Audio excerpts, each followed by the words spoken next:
ಕೇರಳದ ಕೋಯಿಕೋಡ್ನಲ್ಲಿ ಭಾನುವಾರ ತಡರಾತ್ರಿ ಚಲಿಸ್ತಾ ಇದ್ದಂತಹ ರೈಲಿನ ಬೋಗಿಯೊಂದಕ್ಕೆ ನುಗ್ಗಿದ್ದ ಆಗಂತುಕನೊಬ್ಬ ಸಹ ಪ್ರಯಾಣಿಕನಿಗೆ ಉರಿಯುವ ದ್ರಾವಣ ಸುರಿದು ಬೆಂಕಿ ಹಚ್ಚಿ ಪರಾರಿಯಾಗಿದ್ದು, ಘಟನೆಯಲ್ಲಿ 3 ಮೃತಪಟ್ಟಿದ್ದಾರೆ ಹಾಗೂ 9 ಮಂದಿಗೆ ಸುಟ್ಟ ಗಾಯಗಳಾಗಿವೆ.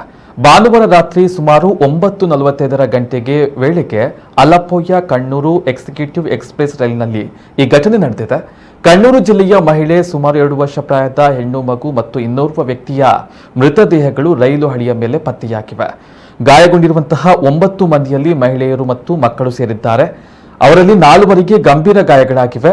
ಅಪರಿಚಿತ ವ್ಯಕ್ತಿಯೊಬ್ಬ ಪೆಟ್ರೋಲ್ ಮಾದರಿಯ ದ್ರವ ತುಂಬಿದ 2 ಬಾಟಲಿಗಳೊಂದಿಗೆ D1 ಕೋಚ್ಗೆ ನುಗ್ಗಿ ಪ್ರಯಾಣಿಕರು ಮತ್ತು ರೈಲಿನ ಬೋಗಿಗೆ ಅದನ್ನ ಚೆಲ್ಲಿ ಬೆಂಕಿಯನ್ನ ಹಚ್ಚಿದ್ದಾನೆ. ಬೆಂಕಿ ವ್ಯಾಪಿಸ್ತಾ ಇದ್ದಂತೆಯೇ ಕೆಲವು ಪ್ರಯಾಣಿಕರು ರೈಲಿನ ಚೈನ್ ಅನ್ನ ಎಳೆದ್ರು. ರೈಲು ನಿಂತಿದ್ದ ವೇಳೆ ಆರೋಪಿ ಪರಾರಿಯಾಗಿದ್ದಾನೆ. ಆತನಿಗೂ ಸುಟ್ಟ ಗಾಯಗಳಾಗಿರುವಂತಹ ಶಂಕೆ ವ್ಯಕ್ತವಾಗಿದೆ.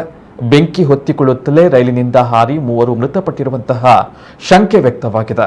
ಸೋಮವಾರ ಮುಂಜಾನೆ ಹಲಿಗಳ ಮೇಲೆ ಹುಡುಕಾಟವನ್ನು ನಡೆಸಿದಾಗ ಎಳತ್ತೂರು ರೈಲು ನಿಲ್ದಾಣದ ಬಳಿ ಈ 3 ಮೃತದೇಹಗಳು ಕೂಡ ಪತ್ತೆಯಾಗಿವೆ.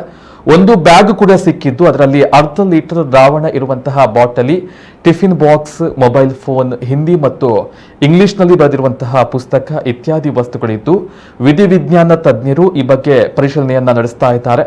ಆರೋಪಿಯ ಸಿಸಿ ಫುಟೇಜ್ ಲಭಿಸಿದ್ದು, ಕೋಯಿಕೋಡ್ ನಗರ ಪೊಲೀಸ್ ಕಮಿಷನರ್ ರಾಜ್ಪಾಲ್ ಮೀನಾ ಅವರು ಆರೋಪಿಯ ಶಂಕಿತ ಚಿತ್ರವನ್ನ ಮಾಧ್ಯಮಗಳಿಗೆ ಬಿಡುಗಡೆ ಮಾಡಿದ್ದಾರೆ. ಘಟನೆಯ ಬಗ್ಗೆ ಭಯೋತ್ಪಾದನೆಯ ಲಿಂಕ್ ಇರುವಂತಹ ಸಾಧ್ಯತೆಯ ಆಯಾಮದಲ್ಲಿಯೂ ತನಿಖೆಯನ್ನು ನಡೆಸಲಾಗ್ತಾ ಇದೆ.